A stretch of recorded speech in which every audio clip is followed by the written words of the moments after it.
Então, eu queria entender do senhor o seguinte, como é que nesse cenário, porque essa situação da Europa, e acho que é muito interessante a gente trazer essa visão de que, de fato, nesse momento, o que nós temos é a Europa como a parte medíocre da economia do mundo, é, no sentido mais puro da palavra, né, professor?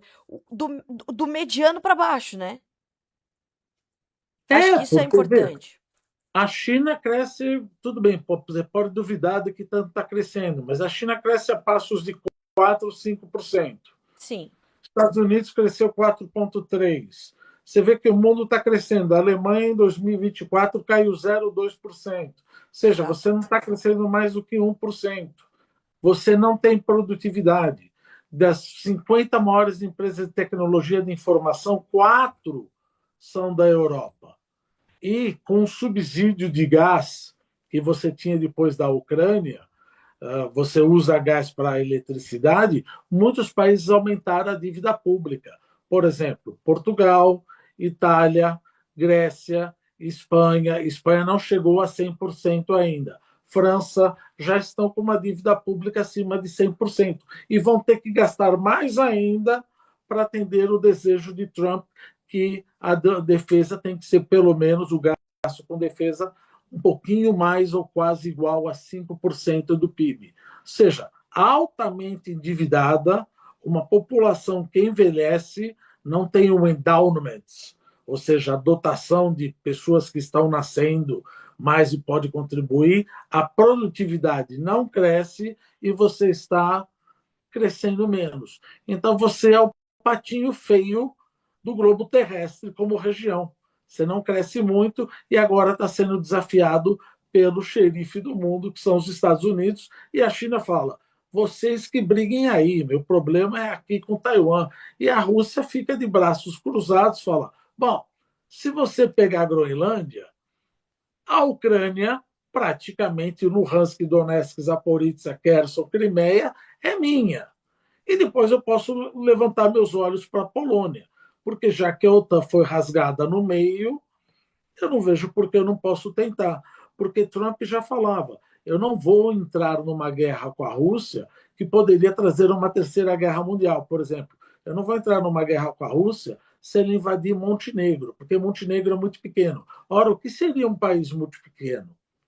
A Lituânia tem 2 milhões e 500 mil habitantes. Ela poderia ser invadida e pegaria os países bálticos que passaram para a União Soviética na época do Ribbentrop, o acordo Ribbentrop-Molotov, que foi entre os nazistas e o Stalin. Então você pode buscar os países bálticos e depois buscar a Polônia. Aí você pega a Bielorrússia, que já é do Lukashenko. Ele é um puppet. E depois busca a Moldova. Você faz toda a Europa Oriental, vendo que os Estados Unidos está preocupado, com razão, mas não abandonar os colegas da Europa, está preocupado agora com todo o hemisfério ocidental e deixando provavelmente as conquistas da Rússia mais ou menos do tipo, olha, o que você já pegou. E como a OTAN está se esfacelando, a Rússia se sente muito mais à vontade para brincar de o jogo War, 24 territórios à sua escolha, com dois exércitos. É verdade. O professor, inclusive, há pouco chegou aqui uma notícia de que o Kremlin quer saber um pouco mais sobre essas decisões aí do Donald Trump e essa arma sônica secreta dos Estados Unidos. Aí vão aparecendo coisas, né, a todo momento. Enquanto a gente está discutindo isso na Europa, com todos esses pormenores, esses detalhes e essas declarações do Trump que estão sempre cheias de detalhes nas entrelinhas, tem a relação dele com o Irã, com a Venezuela, como o senhor falou, tem um monte de coisas acontecendo. E uma outra preocupação que o senhor me pontuava ah, ontem, que é a questão de, ao mesmo tempo em que isso tudo está acontecendo, a possibilidade do Federal Reserve, que é o Banco Central norte-americano, perder parte da sua independência justamente por conta desses ataques do Donald Trump e de agora vir um chairman, né, um presidente ali que vai ser indicado pelo próprio presidente dos Estados Unidos, que é normal. Mas como é que isso, lhe preocupa e impacta diretamente as finanças no mundo todo? E dois, como é que as finanças do mundo todo estão olhando para todo esse cenário tensionadíssimo da geopolítica? Impacta muito. Aliás, a surpresa é nós estarmos surpresos, porque Donald Trump sempre falou que foi contrário à independência, que ele era contrário à independência do Federal Reserve. O problema é o seguinte: isso já é um estudo que já deveria estar nas catacumbas da teoria econômica, como a gente sempre diz. Em 1977, dois economistas, Kidland Prescott, e depois ganharam o Prêmio Nobel em 2004, explicaram a importância da independência do Banco Central. Como é que a gente pode explicar isso daqui? Vamos supor, Carla, que eu sou presidente do Banco Central e falo que a inflação vai ser 3%. Eu não sou independente. Falo que vai ser 3%. Você acredita em mim porque você é um agente racional e reajusta teus preços e salários em 3%. Eu te engano. Por que eu te engano? Porque eu faço a taxa de juros cair a fórceps, como aconteceu em 2015 e 2016 com o Tombini. Faço a taxa de juros cair lá embaixo. A hora que a taxa de juros cai, no curto prazo eu posso ter um crescimento econômico. Puxa vida, então é sempre bom enganar a população? Não, a Carla é um agente racional. Ela sabe que o Banco Central pode enganá-la novamente e que não é independente. Então, quando o Banco Central virar para você falar a inflação vai ser 3%, você incorpora uma variável erro, uma variável política, falando não vai ser mais 3, vai ser mais 6. Você vai colher mais inflação. Olha o que a Dilma colheu. 2 anos caindo o PIB 3,5% e 3,6%. É a mesma coisa da parábola do pai bravo. Se o teu pai, se o teu tio é bravo e fala, eu quero você em casa às 10 horas da noite, você chega às 9h45.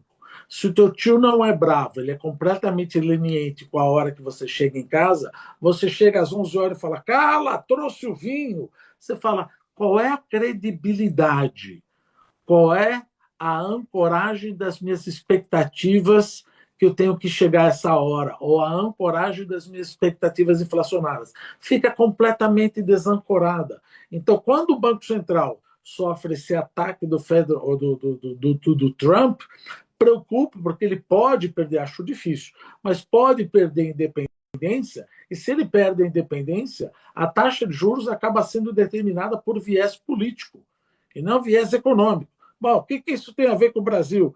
Acontece que a maior parte dos preços que nós botamos hoje em dia nos bonds, nos títulos privados, nos títulos públicos do Brasil, nós usamos a curva de juros dos Estados Unidos.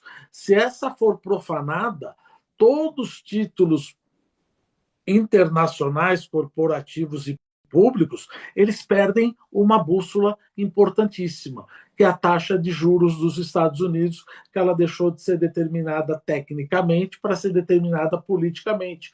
Você tem o risco de pegar um corporate bond, um título corporativo triple A, ou seja, triplo A, que paga menos do que um título público triple B, ou seja, duplo B, porque você perdeu a bússola da curva de juros futura dos Estados Unidos, dado que agora ela é manipulada politicamente e não mais tecnicamente. Esse é o problema que afeta as finanças do mundo inteiro.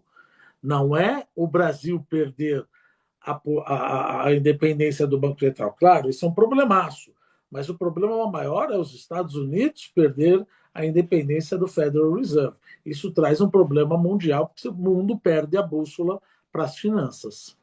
Professor, a gente está com o nosso tempo esgotado, mas eu vou fazer uma última pergunta para o senhor e lhe trazer mais vezes para a gente continuar essa análise. As commodities, por serem ativos muito sensíveis, vão ter um ano de intensa e completa volatilidade, ou até uma pressão agressiva sobre elas por conta disso tudo, né? Justamente por essa insegurança que os mercados vivem agora? Veja, ouro vai continuar subindo. Porque se você fala Venezuela, Cuba, e você tem muito dinheiro no país, no mundo, e se você começa a fazer uma política monetária expansionista, vai mais dinheiro ainda. Então o ouro vai continuar subindo. Agora, as commodities vai ter volatilidade. Depende de quem que você vai buscar. Você vai buscar Colômbia, você vai buscar Cuba, você vai buscar Venezuela. Petróleo. Petróleo eu não acho que vai ter muito problema, porque, não, mas 500 bilhões de barris. Sim, mas não é assim. Custa muito dinheiro explorar o petróleo. E outra, se você conseguir explorar o petróleo da Venezuela, você vai conseguir produzir 3 milhões de barris dia. 3 milhões de barris dia não chega a fazer cócegas no preço. Os Estados Unidos produzem de 12 a 13 milhões de barris dia. O Brasil produz 3 milhões de barris dia. Então, se você produzir 3 milhões de barris dia, a OPEP pode produzir menos 3 milhões de barris dia. Então, o preço do petróleo, claro, isso se nada acontecer no Irã, porque o Irã, com essa bagunça toda, ele pode fechar o Estreito de Hormuz. Aí o preço do petróleo, olha só como o negócio é complicado. Estreito de Hormuz é onde passa 20% do gás de efeito do petróleo no mundo. Então, o Irã, só para a gente falar rapidamente, ele está com uma inflação mais ou menos de 45%, o real, a moeda dele depreciou, o desemprego está em 23% entre os jovens, a Meu Deus. polícia religiosa continua absolutamente draconiana em relação às mulheres, você tem Sim. corrupção de poderosos, eleições fraudulentas, você teve já tudo isso, mas não tudo junto. E agora você está tendo tudo junto. E existe o risco de os Estados Unidos intervirem. E o Ayatollah Khamenei, ele também tem um medo do que aconteceu na Venezuela. Veja, eu posso ser ou sequestrado, ou tomar uma incursão, ou ser morto, e os Estados Unidos passarem a controlar junto com Israel. Por quê? Porque o Irã também perdeu os principais aliados terroristas. Perdeu o Verdade. Hamas em Gaza, perdeu o Hezbollah no Líbano, perdeu os Houthis no Iêmen e perdeu Bashar al-Assad junto com a Rússia na Síria. Então o Irã ele está enfraquecido. O regime do Irã está enfraquecido. Então, os iranianos têm o medo. Então, para fazer isso, aí ele pode falar: então, vou fechar o Estreito de Hormuz. Pronto, aí é mais uma celeuma no mundo na área geopolítica, Carla.